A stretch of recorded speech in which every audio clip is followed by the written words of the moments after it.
I've explained this numerous times, but brain death is death.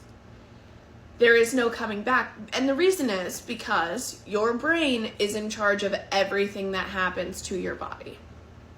Your brain is also vital. The hormones that your brain creates is vital to the development of a fetus in utero. And we'll get there. But we'll make this connection first. The reason that brain death is because it's not a coma. A coma, your brain is still actively functioning. You're still inside of there. Brain death is death. Your brain has turned off. Your brain is your mitochondria. Mitochondria is the powerhouse of the cell. Your brain is your powerhouse. It tells you to breathe. It tells you to think. It tells you how to talk before you're even processing that words are coming out of your mouth. Your brain is telling your mouth how to do that.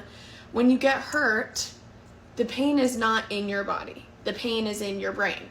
If I fall down and I scrape my elbow, I might think that my elbow hurts, but it's not true. My elbow doesn't hurt. My brain is sending pain signals to my elbow so that I know that I'm bleeding from my elbow because it hurt my brain. Do you get that?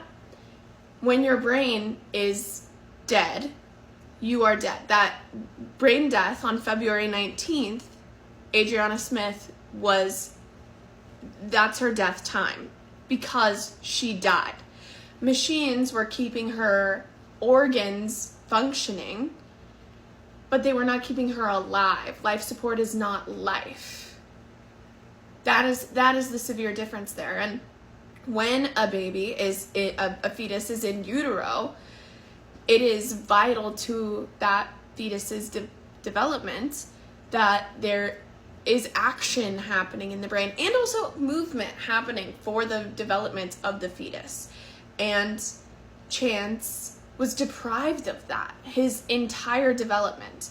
Not only was he deprived of vital hormones that only your brain can create from the pituitary gland, which was dead, so he did not have any of those hormones, but also it's vital to have movement and for the fetus to hear its mother's voice and heartbeat and lungs. And I know that your argument is that machines were keeping the heartbeat and lungs going, but it's not the same. And also depriving this fetus of all of these other vital aspects to development and only providing those two. How cruel.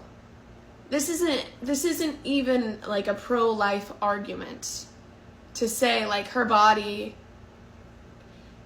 was alive. It wasn't. She was dead. Her brain was dead.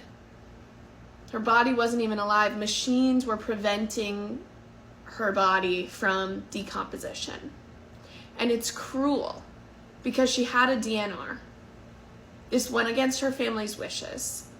And she could still be alive had they listened to her medical complaints that she was having prior to her death.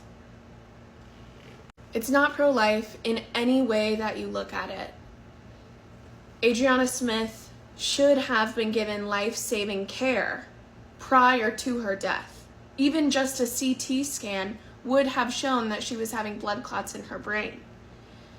That's not pro-life to neglect her. Then to not respect her DNR is not pro-life, and to inflict this life sentence onto Chance is not pro-life.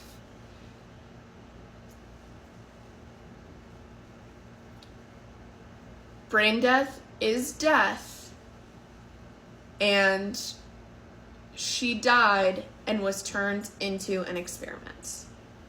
And that is a horror. And you should be angry about it if you are pro-life, because that is not a way to honor life.